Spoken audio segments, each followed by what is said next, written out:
다음 주일은 저희 교회 창립 44주년 기념주일로 지킵니다.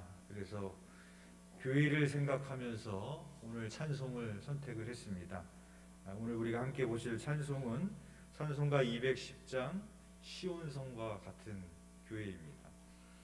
지난번에 보았던 찬송가 70장 피난처 있으니였습니다. 기억나시죠? 이거는 영국 국가 멜로디입니다. 오늘 보실 찬송가 210장은 시온성과 같은 교회는 독일 국가의 멜로디하고 똑같습니다. 그런데 현재는 독일 국가지만 원래는 오스트리아의 국가였습니다. 그래서 그 찬송가 오른쪽 윗부분에 보시면 오스트리안 힘이라고 이렇게 적혀져 있습니다.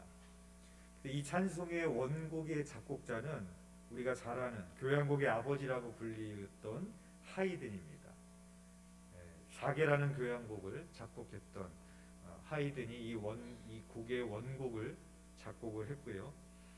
하이든은 오스트리아의 작은 마을 로라우에서 태어났는데 하이든이 영국을 2번을 방문을 합니다. 그때 영국 사람들이 자신들의 국가, 하나님이여 여왕님을 도우소서라는 국가를 부르는 것을 보면서 우리 오스트리아에도 국가가 있었으면 좋겠다라는 생각을 갖게 됩니다. 1797년 2월 12일에 황제 프란츠 2세를 위해서 황제의 찬미가를 작곡을 합니다. 그래서 시니어 프란츠 황제를 보호하소서라는 황제의 찬미가를 작곡을 해서 황제의 생일날 헌정을 합니다. 그러니까 이때가 시온성과 같은 교회의 멜로디가 처음 만들어지는 그 순간이 되는 거죠. 그 가사를 보면 이렇습니다.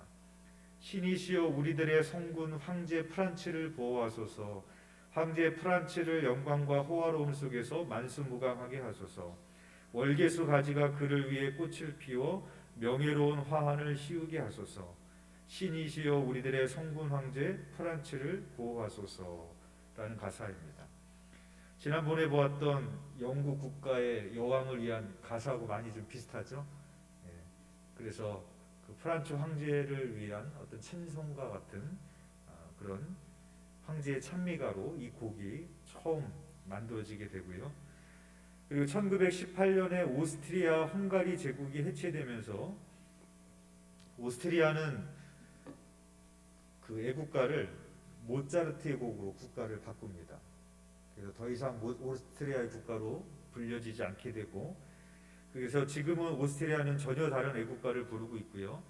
1841년에 팔러스 레빈이라는 사람이 아까 말씀드렸던 황제의 찬미가라는 그 곡에다가 가사를 바꿔서 독일인의 노래라는 자신의 시를 붙였습니다. 그 가사가 이렇습니다.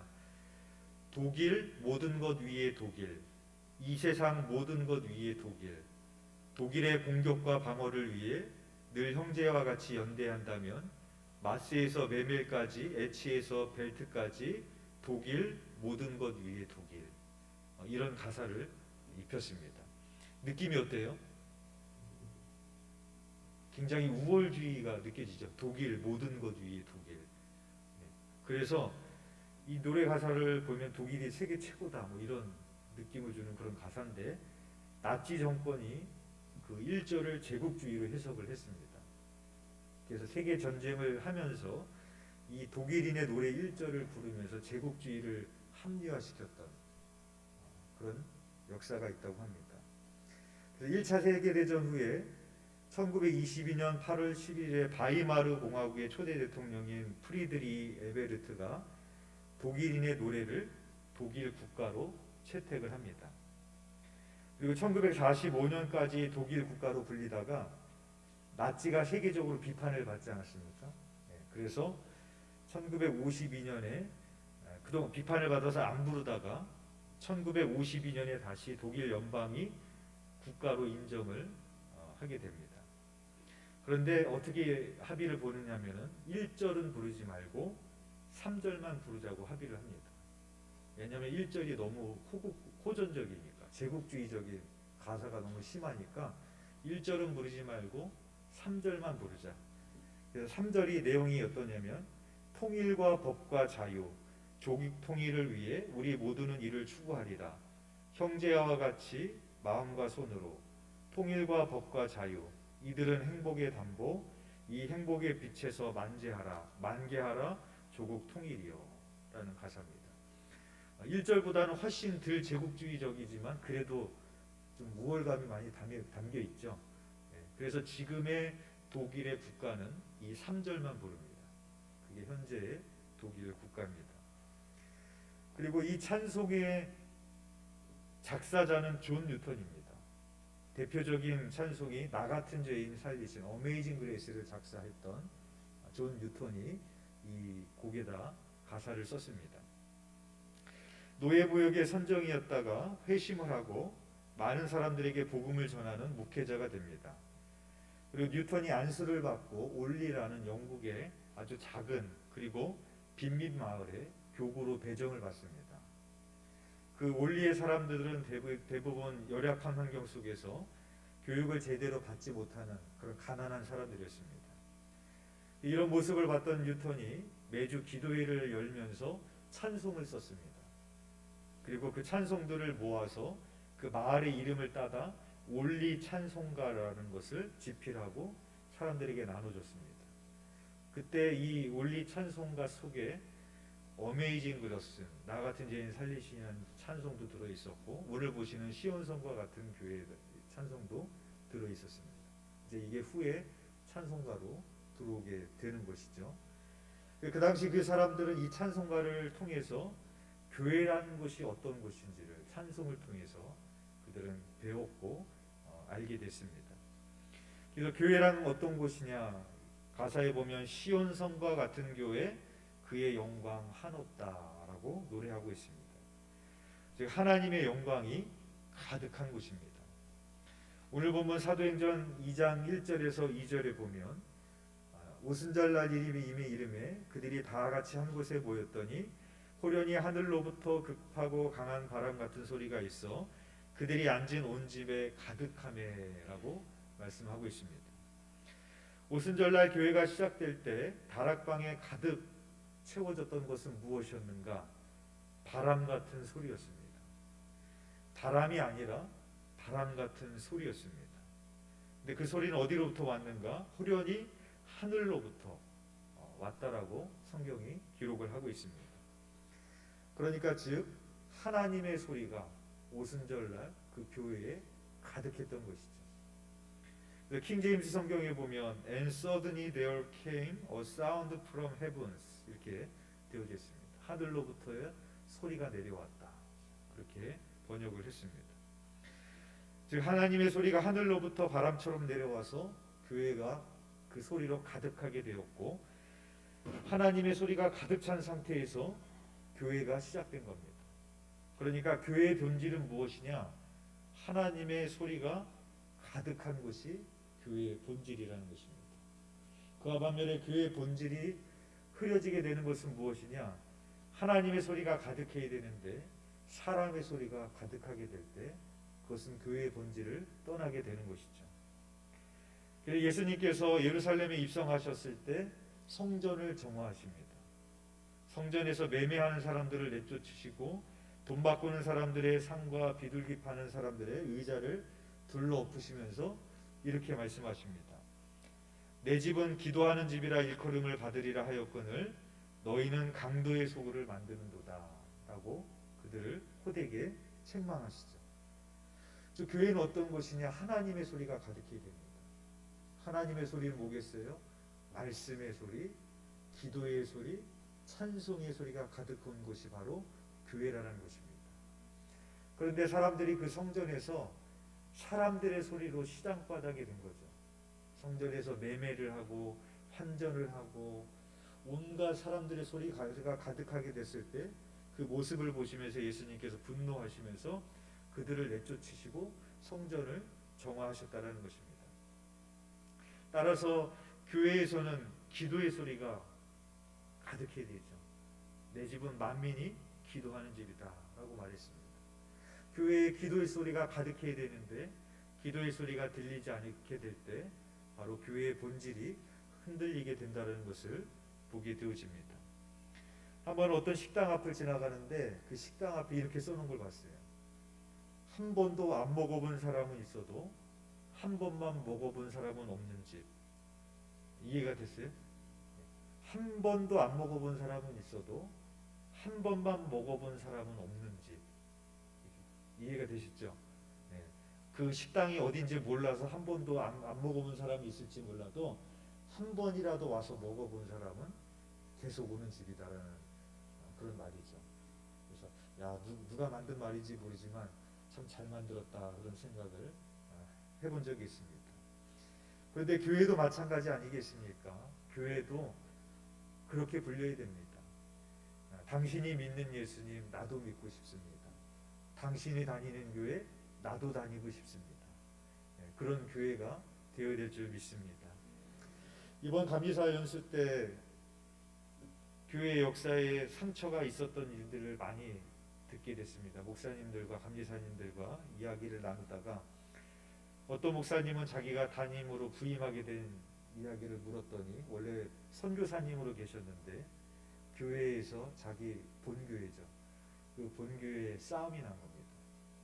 그래가지고 자기를 담임 목사로 불러서 가게 됐는데 갔더니 그렇게 큰 교회가 그렇게 많은 성도들이 모이는 교회가 가봤더니 싸움이 나서 35명이 남아있더라고요.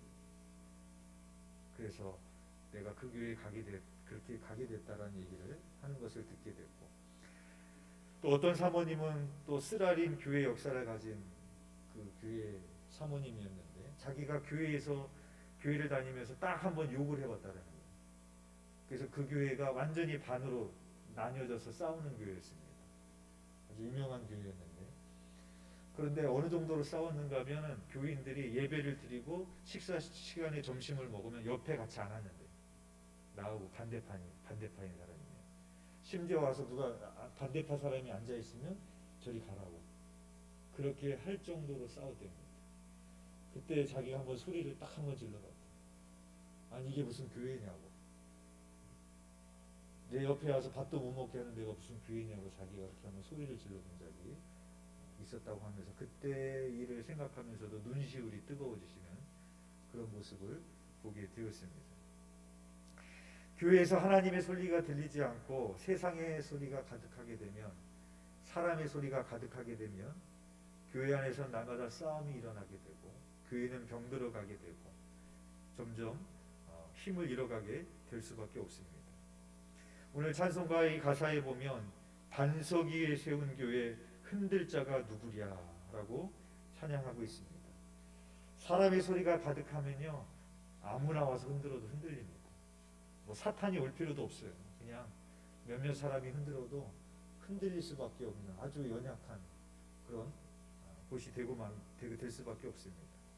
그러나 하나님의 소리가 가득한 교회가 되면 사람의 소리가 들리는 것이 아니라 찬양의 소리가 들리고 뜨거운 기도의 소리가 가득하고 하나님을 듣는 그 말씀을 듣는 소리가 가득하면 누구도 주님의 교회를 흔들 수 없는 그런 교회가 될 줄 믿습니다. 이런 기사를 봤습니다. 1980년대부터 전 세계적으로 성당과 교회가 개조되고 있는 붐이 일어나고 있답니다. 그래서 이러한 개조는 우리가 생각하는 그런 리모델링이 아니에요. 네덜란드에서 가장 오래된 수도원은 호텔로 바뀌었습니다. 네덜란드의 도미니크 수도원은 자전거 보관소로 사용되다가 최근에 서점으로 바뀌었습니다. 영국의 어떤 교회는 술집으로 바뀌었고 세인트 폴 교회는 서커스 훈련장으로 바뀌었고 네덜란드의 성 요셉 교회는 10,000명이 모여 예배하는 도시의 구심점이었는데 지금은 스케이트보드 연습장으로 바뀌었습니다. 해외뿐만 아니라 우리나라 안에서도 교회가 신천지 건물로 바뀌기도 하고 교회가 리모델링이 돼서 또 엉뚱한 건물로 바뀌는 그런 기사들을 심심치 않게 보게 되는 것을 안타까운 마음으로 보게 되어집니다. 이번에 감리사 연수를 가서 본 것 중에서 가장 감명 깊게 봤던 것이 스페인의 가우디 성당입니다. 그래서 가우디라는 사람이 건축자인데 이태리는 미켈란젤로가 먹여 살리고 스페인은 가우디가 먹여 살린다 라는 말을 할 정도로 이 가우디가 그렇게 유명합니다. 그래서 가우디가 만든 이 성당이 있는데 100년 동안 짓고 있는 성당입니다. 아직도 완공이 안 됐어요.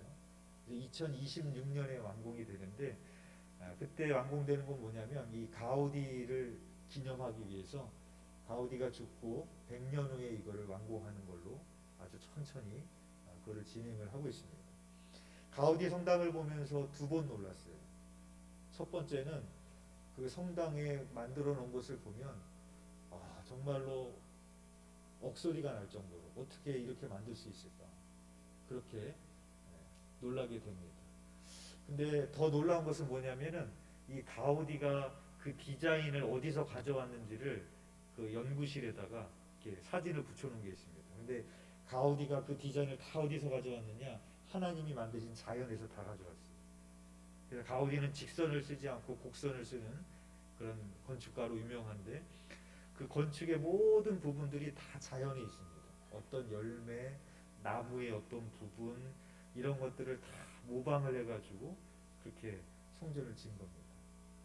그러니까 가우디가 100년 그 성전을 보면서 놀라지만 우리는 하나님이 만드신 자연을 보면서는 안 놀라잖아요. 그렇죠? 근데 결국에는 가우디도 하나님이 만드신 천지를 보면서 디자인을 따왔다라는 것을 보면 하나님이 얼마나 대단한 분이시라는 것을 우리가 보게 됩니다. 정말 놀라운 부분이 많이 있는데 가장 놀랐던 부분은 이 스테인 글라스로 사면을 이렇게 했는데 색깔을 다 다르게 했어요. 그래서 한쪽 면은 푸른색, 그래서 천지창조, 어떤 생명을 강조하고 반대편에는 붉은색 계열로 스테인드 글라스를 해놨는데 예수님의 고난, 보혈을 상징하는 겁니다. 그래가지고 빛이 뜨는 태양의 위치에 따라서 이 성전을 통해 스테인드 글라스를 통해 들어온 빛이 시간마다 바뀌는데 그 빛이 어느 정도로 강렬하게 들어오는가 하면 마치 이 조명을 켜놓은 것처럼 아주 붉게 파랗게 그 조명이 비추는 것처럼 빛이 들어오는 그런 성당을 만들어 놨습니다. 그 성당을 보면서 참 사람들이 다 놀라죠. 다 놀라는데 두 번째 놀라는 건 뭐냐? 더 이상 예배드리지 않는 성당이 됐다라는 겁니다. 물론 특별한 경우에는 와서 미사를 드리기도 한대요. 그런데 관광지가 됐습니다. 100년 동안 지은 정말로 엄청난 디자인과 웅장함과 놀라운 사람이 정말 사람이 이걸 만들었을까 했을 정도의 놀라운 성당이지만 더 이상 하나님의 소리가 들리지 않는 성당이 되었다라는 것에 두 번 놀랐습니다. 유럽을 여행해 보신 분은 아시겠지만은 유럽에 여행을 하면 수많은 성당을 보러 다니게 됩니다. 공통점은 뭐예요? 두 번 놀라는 거예요. 첫 번째는 그 건축물을 보면서 놀라는 거예요. 그렇죠? 그러나 우리는 한 번 더 놀랍니다. 더 이상 하나님을 예배하지 않는 곳이 되었다는 것을 보면서 우리는 놀라게 됩니다. 오늘 찬송에 보면은 반석 위에 세운 교회 흔들 자가 누구랴 라고 우리가 찬양을 하는데 그런데 지금 일어나고 있는 일들을 보면 이 찬송이 지금 무색한 것처럼 세상의 수많은 교회들이 흔들리는 것을 보게 됩니다. 성당이 그냥 건축물이 되어버렸고 관광지가 되어버렸고 점점 그 교회들도 건물만 남아버리게 되는 이런 시대 속에서 정말로 교회의 미래는 어떻게 될 것인가 그런 두려운 마음도 들기도 합니다. 그러나 중요한 것은 이 찬송의 고백처럼 주가 친히 세웠다라고 말하고 있습니다. 이 교회의 주인이 사람이 아니라 예수 그리스도가 되면 그 어느 누구도 흔들 수 없는 교회가 됩니다. 더 나아가서 반석 위에 세운 교회라고 이 찬송이 고백하고 있습니다. 가이사랴 빌립보에서 베드로가 주는 그리스도시요 살아계신 하나님의 아들이니다라고 고백을 했을 때 예수님께서 그 반석 위에 교회를 세우시겠다라고 약속을 했습니다. 여러분 아무리 단단한 콘크리트 위에다가 아무리 단단한 대리석 위에다가 교회를 세워도 그거는 영원할 수가 없어요. 교회가 영원할 수 있는 방법은 한 가지밖에 없습니다. 흔들리지 않을 수 방법은 한 가지밖에 없습니다. 예수 그리스도를 향한 우리의 단단한 신앙의 고백 위에 세워졌을 때에만 그 교회는 흔들리지 않게 되어지는 줄 믿습니다. 그 대리석 위에 엄청난 건물을 세우는 것이 영원한 것이 아니라 바로 저와 여러분들의 흔들리지 않는 그 황제의 신전이 있는 그곳에서도 황제가 나의 주인이 아니라, 황제가 나의 주님이 아니라 당신이 나의 주님이라고 고백했던 그 베드로의 고백 위에 우리 교회가 세워질 때 그 누구도 흔들 수 없는 그런 교회가 되어질 줄 믿습니다. 창립 44주년을 맞이해서 이제 반백년의 시대를 열게 되는데 우리 두드림 교회가 그러한 교회가 되기를 소망합니다. 사람의 소리, 세상의 소리가 가득한 교회가 아니라 하나님의 소리가 가득한 교회, 말씀의 소리가 가득하고 찬송의 소리가 가득하고 기도의 소리가 끊이지 않는 그런 교회가 되기를 소망합니다. 또한 이 우리의 교회가 저와 여러분들의 흔들리지 않는 그 믿음의 반석 위에 든든히 세워질 때, 우리 교회가 100년이 지났을 때 관광지가 되는 것이 아니라 그냥 건축물로만 남아있는 것이 아니라 여전히 주는 그리스도 살아계신 하나님의 아들이라고 고백하는 우리의 믿음의 후손들이 또 우리의 신앙의 대를 이어가게 될 줄 믿습니다. 교회 창립 기념주일을 맞이해서 우리가 그런 교회를 사모하고 만들어 가시는 저와 여러분이 되시기를 주님의 이름으로 축원드립니다.